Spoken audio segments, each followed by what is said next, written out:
뉴욕주 일부 지역이 오늘부터 단계적 경제 정상화를 시작했습니다. 다음 주 초부터 48개 주가 부분적인 경제 활동 재개에 나섭니다. 에보트사의 진단키트 정확성 논란이 불거지자 식품의약국이 조사에 나섰습니다.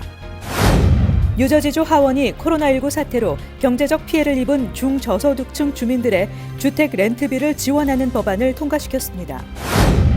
한인 유가족이 어려운 한인을 돕기 위해 조의금 전액을 20일 희망재단에 기부했습니다. 코로나19 무증상 전파에 대한 우려의 목소리가 커지고 있습니다. 코로나19로 인한 실업 대란의 충격파가 주로 저소득층에 집중된 것으로 나타났습니다. MTA가 안전 운행을 위해 지하철 좌석 예약제를 운영하는 방안을 검토 중입니다. 오프라인 객장을 임시 폐쇄했던 뉴욕 증권거래소가 오는 26일부터 객장을 부분 재개장합니다.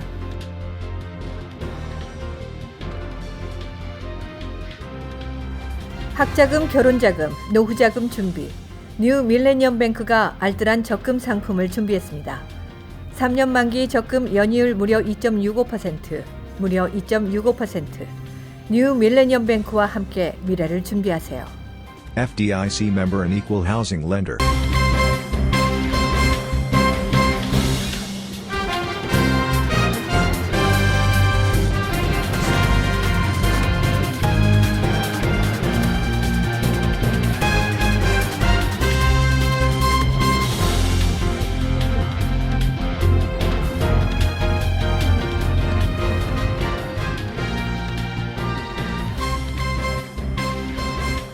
시청자 여러분 안녕하십니까? KBTV 뉴스9 전상입니다.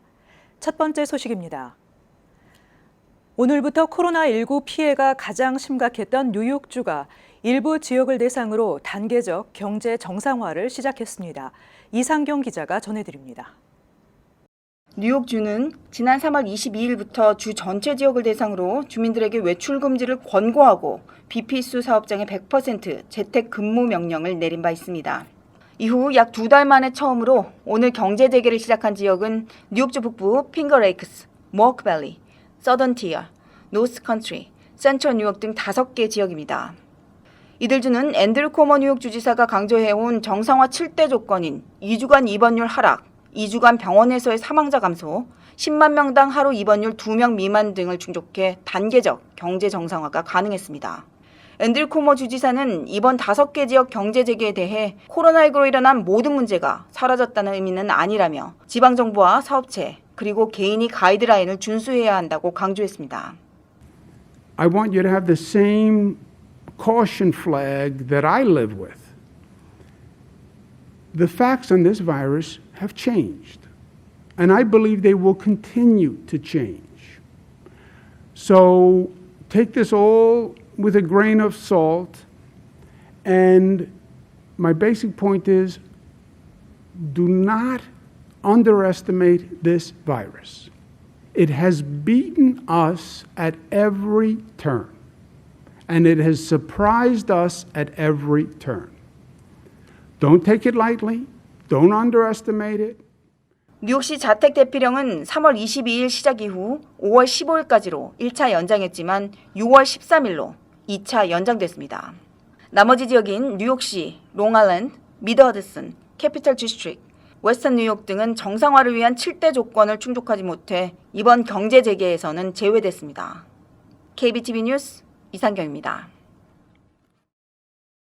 한편 다음 주 초부터 48개 주가 부분적 경제 활동 재개에 나섭니다. 위스콘신주가 어제 재가동 대열에 합류하면서 아직 경제 재가동 계획을 발표하지 않은 주는 커네티컷과 매사추세츠 2곳뿐입니다. 미국 50개 주 중 절반가량에서 신규 코로나19 환자가 줄어들기 시작했습니다. 전 세계의 코로나19 확진자와 사망자를 집계하는 존스 홉킨스 대학의 통계를 분석한 결과 24개 주에서 신규 코로나19 하루 환자 수가 대체로 줄어들고 있는 것으로 나타났다고 CNN 방송이 보도했습니다. 17개 주에서는 신규 환자 수가 보합세를 보였지만 9개 주에서는 여전히 코로나19 환자가 증가하고 있는 것으로 나타났습니다. 텍사스와 테네시, 엘라바마, 켄터키, 노스다코타, 사우스다코타 등 공화당 성향으로 분류되는 이른바 레드스테이트의 일부 마을과 시골 지역에서 코로나19 감염자가 급증하고 있습니다. NBC 뉴스가 입수한 백악관 코로나19 태스크포스의 보고서에 따르면 코로나19 환자가 급증하는 지역 탑 10에 테네시주 내슈빌, 아이오와주 디모인, 텍사스주 에머릴로, 위스콘신주 러신, 캔자스주 가든시티 등이 포함되어 있습니다. 특히 이 탑 10 명단에서 1위에 있는 켄터키주 센트럴시티는 일주일 전과 비교할 때 환자 증가율이 무려 650%에 달했습니다. 신규 코로나19 확산지 중 많은 곳이 주지사가 자택 대피령 발령을 거부한 주에 속했거나 봉쇄령을 완화하라는 트럼프 대통령의 말을 따르고 있는 곳이라는 분석입니다. 약 180만 개의 코로나19 검사 키트를 공급한 의료장비업체 에버트사의 진단키트 정확성 논란이 불거지자 식품의약국이 조사에 나섰습니다. 김은지 기자가 보도합니다. FDA는 성명을 통해 현재 해당 키트의 정확성과 관련한 자료를 검토하고 있으며 이 키트를 연구할 다른 방안들을 찾기 위해 제조사인 에버트와 협력하고 있다고 밝혔습니다. 에버트의 검사 키트는 코로나19 양성, 음성 판정을 각각 5분, 13분 안에 내리는 초고속 진단 검사기로 지난 3월 미 식품의약국으로부터 긴급 사용 승인을 받은 후 백악관에서도 사용 중입니다. 그러나 뉴욕대 랭곤 의료센터 연구진은 이 키트가 양성 사례를 음성으로 잘못 판단하는 경우가 전체의 3분의 1에서 절반 가까이에 달했다는 연구 결과를 발표했습니다. 의료센터 클리블랜드 클리닉 역시 이 키트가 양성 사례의 85%를 식별했다는 내용의 연구 결과를 지난달 발표했습니다. 이는 다른 코로나 검사 키트의 정확도보다 낮은 수치입니다. FDA는 에버트 키트의 부정확성을 지적하는 연구들에 대해 연구들로부터 중요한 정보를 얻을 수 있지만 작은 샘플 사이즈, 잠재적으로 편향된 설계, 실험 당시 에버트의 제품 사용 지침을 따르지 않은 점 등 한계도 있다는 점에 주목해야 한다고 강조했습니다. KBTV 뉴스 김은지입니다. 뉴저지주 하원이 코로나19 사태로 경제적 피해를 입은 중저소득층 주민들의 주택 렌트비를 지원하는 법안을 통과시켰습니다. 뉴저지주 하원은 본회의에서 뉴저지 세입자 비상 지원 법안을 표결에 붙여 통과시켰습니다. 주 상원에서는 지난달 같은 내용의 법안을 통과시킨 바 있어 주지사의 최종 서명만을 남겨놓고 있습니다. 이 법안은 연방정부 코로나19 지원금 등 총 1억 달러의 예산을 편성해 코로나19로 인해 소득이 크게 줄어든 저소득층과 중산층 주민의 렌트비를 지원하는 내용입니다. 법안에 따른 렌트비 지원 대상은 렌트비를 밀린 지 30일 이상 돼야 하고 코로나19 비상 상황으로 소득이 줄어 렌트비를 감당하기 힘든 주민입니다. 법안에 따르면 중산층의 경우 지역 중간 소득의 80에서 120% 사이에 해당하는 주민에게 자격이 부여됩니다. 연방주택도시개발부의 기준에 따르면 한인들이 많이 사는 버겐 카운티의 경우 가구당 중간 소득은 10만 4,200달러입니다. 한인 유가족이 어려운 한인을 돕기 위해 조의금 전액을 20일 희망재단에 기부했습니다. 이상경 기자가 취재했습니다. 최근 장례식을 치른 고 이명계 씨의 유가족들은 조의금 7,200달러를 서류 미비 한인 돕기 캠페인에 써달라며 20일 희망재단에 전달했습니다. 지난 10일 플러싱에서 폐암으로 별세한 고인의 장례식을 치른 부인 이영희 씨와 1남 4녀의 자녀들, 그리고 고인의 손자, 손녀 5명은 가족회의를 거쳐 평소 남을 돕는 것을 소홀히 하지 않았던 고인의 뜻을 받아 코로나19 생기가 힘든 어려운 한인을 돕는 데 사용하고자 뜻을 모아 성금을 기부하게 됐다고 전했습니다. 예, 이렇게 힘들 때에 또 그 가족의 부친이 돌아가시고 그랬는데도 불구하고 그 조의금 들어온 거를 우리 20일 희망재단에서 캠페인하고 있는 서류 미비 가족을 돕는 데 써달라고 7,200불을 도네이션 했습니다. 이렇게 힘들 때에 많은 분들이 정말 그 가정에 도움이 크게 되리라고 믿고 있습니다. 저희는 한 푼도 빠짐없이 어려운 이웃들을 위해서 이 금액을 잘 쓰겠습니다. 그 가족들에게 조의를 표하면서 정말 감사합니다.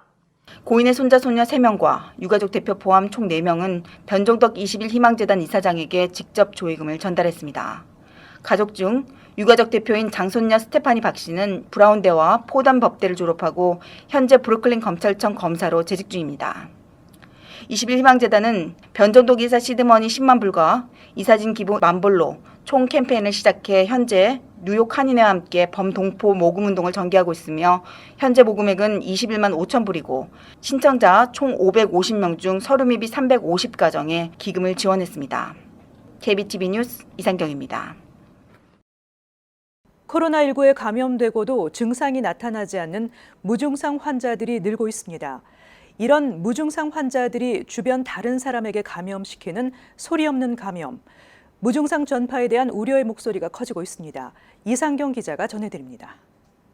아일린 더블린 대학의 미디엄 케이시 교수 연구팀은 각 나라별 17편의 논문을 분석 결과 코로나19 무증상 감염자가 다른 사람에게 감염시키는 사례가 전체 감염자의 33%에서 80%를 차지하는 것으로 나타났다고 밝혔습니다. 연구팀은 고열과 지속적인 기침 등 전형적인 코로나19 증상이 나타나는 데는 평균 6일이 걸린다고 전했습니다. 잠복기는 평균 5일에서 8일, 그러나 증상이 나타나기 하루 전 빠른 경우는 3일부터 다른 사람에게 전파가 가능한 것으로 나타났습니다. 전파는 대부분의 증상이 시작되기 3일 전부터 증상이 나타난 후 이틀 사이였습니다. 무증상 감염 전파 가능성이 가장 높은 시기는 코로나 증상 발현 전후라고 밝혔습니다. 이런 무증상 감염 확산을 막으려면 최대한 빨리 감염을 탐지해 환자를 격리시키고 공공장소 사용 시 반드시 사회적 거리를 유지해야 할 것입니다. KBTV 뉴스 이상경입니다. 코로나19 여파로 미국 경제가 장기 침체에 접어들 것이라는 전망이 나오고 있는 가운데 실업 대란의 충격파가 주로 저소득층에 집중된 것으로 나타났습니다. 연방준비제도가 공개한 연례 가구경제조사에 따르면 전체 성인의 13% 또는 2월까지 일자리가 있었던 미국인의 약 20%가 3월부터 4월 초 사이 직장을 잃거나 일시 해고됐습니다. 또 미국 전체 성인의 6%는 근로시간 단축을 적용받거나 무급 휴가에 들어갔습니다. 특히 코로나19로 인한 실업 대란은 저소득층과 저학력층에 집중됐습니다. 직장에서 해고됐거나 근무 시간이 줄어든 비율은 연소득 4만 달러 이하 계층에서 39%에 달한 반면 연소득이 4만에서 10만 달러 계층은 19%, 10만 달러 이상은 13%에 그쳤습니다. 고학력층은 재택근무 형태로 일자리를 유지하는 비중도 높았습니다. 3월 마지막 주 기준으로 53%가 재택근무를 하고 있었는데 이 중 학사 학위 소지자 이상 계층에서는 63%로 상대적으로 높은 비율을 유지했지만 고졸 이하 계층에서는 20%에 불과했습니다. 설문조사에서 직장을 잃거나 일시 해고된 직장인들 중 91%는 예전의 직장으로 돌아갈 수 있을 것으로 예상했는데 연준은 이에 대해 코로나19로 인한 경기 침체에 저소득층이 더 큰 충격을 받고 있다는 또 하나의 증거라고 전했습니다. 앞서 파월 의장은 장기적인 경기 침체 가능성을 우려하면서 경제 회복을 위해 더 많은 정부 지원이 필요할 수 있다고 경고했습니다. 메트로폴리탄 교통공사 MTA가 코로나19 사태와 관련해 사회적 거리 두기 등 각종 제한 조치가 풀리더라도 안전 운행을 위해 지하철 좌석 예약제를 운영하는 방안을 검토 중입니다. 김은지 기자가 전해드립니다. MTA 사무총장은 코로나 바이러스 감염 예방 관련 각종 제한 조치가 해제되더라도 승객의 건강을 보호하기 위해 지하철과 버스 등 대중교통의 사전 좌석 예약제 실시를 검토 중이라고 밝혔다고 뉴욕원이 보도했습니다. 뉴욕원은 코로나 팬데믹 사태가 발생하면서 전 세계 대중교통 관계자들이 대중교통 좌석 예약제를 검토하고 있다며 이 제도가 시행되면 뉴욕시 지하철 티켓은 가장 인기 있는 티켓이 될 것이라고 보도했습니다. 팻포이 MTA 회장은 이와 관련해 MTA가 개발한 새로운 요금 지불 방식인 탭앤고 기술과 극장에서 콘서트 티켓을 예매하는 티켓마스터 기술을 응용한 대중교통 좌석 예약 시스템 개발을 고려 중이라고 밝혔습니다. 코로나 바이러스에 감염됐다가 최근에 회복한 포이 회장은 예약제가 시행되기 어렵더라도 승객과 승무원 보호를 위해 탑승 전 승객 온도 측정, 6피트 거리 유지, 마스크 착용 체크, 지하철 청소, 방역 작업 등을 엄격하게 시행할 것이라고 밝혔습니다. KBTV 뉴스 김은지입니다. 코로나19 여파로 오프라인 객장을 임시 폐쇄했던 뉴욕 증권거래소가 폐쇄 2개월 만인 오는 26일부터 객장을 부분 재개장합니다. 뉴욕 증권거래소는 거래 중개인 가운데 감염자가 발생함에 따라 3월 23일 객장을 전면 폐쇄했습니다. 스테이시 커닝엄 증권거래소 최고 경영자는 오는 25일 메모리얼데이 바로 다음 날부터 안전조치를 준수하면서 일부 객장 시설을 다시 가동할 것이라고 밝혔습니다. 폐쇄 후 대부분 거래가 온라인으로 이루어져 왔기 때문에 오프라인 객장을 재가동한다고 해서 실질적인 거래 변화가 생기는 것은 아닙니다. 그러나 월가의 아이콘으로 시장 분위기를 반영하는 트레이더들의 생생한 표정을 다시 접할 수 있게 됩니다. 미국의 각 주가 단계별 경제 재가동 계획을 발표함에 따라 뉴욕 증시 투자자들은 6월 이후 경제가 반등할 것이라는 기대감을 드러내고 있습니다. 골드만삭스는 3분기인 7월에서 9월 이후 미국 경제가 V자 반등이 가능할 것이라는 전망을 내놨습니다. 존 리우 뉴욕주 상원의원이 기자회견을 열고 오는 6월 23일 치러지는 뉴욕주 예비선거 참여를 위해 한인 유권자들이 부재자 투표를 활용해 줄 것을 당부했습니다. 리우 의원은 부재자 투표 온라인 신청에 성, 이름, 생년월일, 지역, 우편번호 5가지 정보만 입력하면 2분 안에 신청할 수 있다고 전했습니다. 예비선거에 참여하기 위해서는 오는 5월 29일까지 유권자 등록 양식에 따라 정당을 선택해야 합니다. 뉴욕시 의회는 음식 배달 앱 서비스 업체의 배달 주문 수수료를 최대 15%로 제한하는 조례안을 통과시켰습니다. 테이크아웃 주문의 경우에는 최대 5%로 제한됐습니다. 이번 조례안은 20개 이상의 식당들에게 음식 배달 서비스를 제공하고 있는 업체에게만 적용되며 위반 사항이 적발될 시 건당 최대 $1,000의 벌금이 부과됩니다. 필 머피 주지사는 메모리얼데이 연휴가 시작되는 오는 22일부터 뉴저지의 모든 해변과 보드워크 재개방을 허용한다고 발표했습니다. 그러나 해변을 관할하는 각 지방정부는 사회적 거리두기가 유지될 수 있도록 입장 인원을 제한해야 합니다. 또 해변의 모든 인원은 가족 등을 제외하고 사람 간 6피트 거리를 유지해야 하고 단체 모임이나 오락, 스포츠 행사 등은 금지됩니다.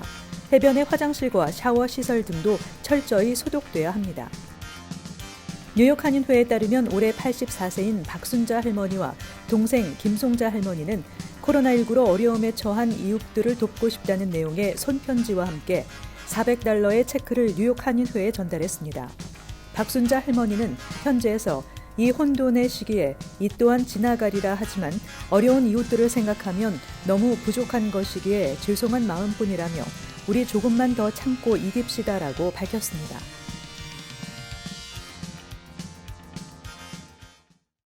이어서 커뮤니티 브리핑을 전해드립니다.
이어서 환율과 증시 전해드립니다.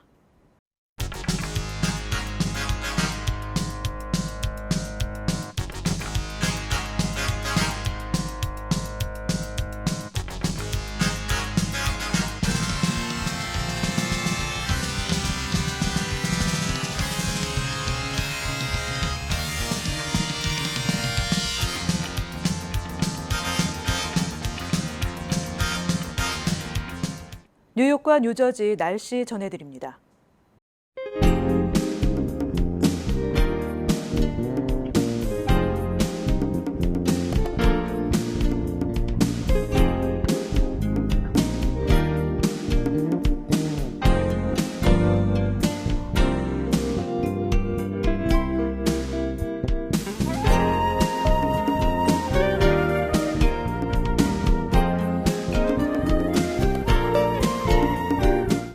어려운 상황이지만 나보다 더 어려운 이웃을 생각하는 소중한 선행들이 우리에게 희망과 의욕을 다시 안겨준다는 생각을 합니다.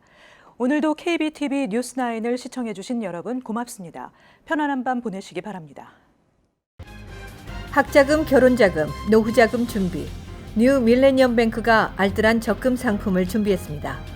3년 만기 적금 연이율 무려 2.65%, 무려 2.65%. 뉴 밀레니엄 뱅크와 함께 미래를 준비하세요. FDIC member and equal housing lender.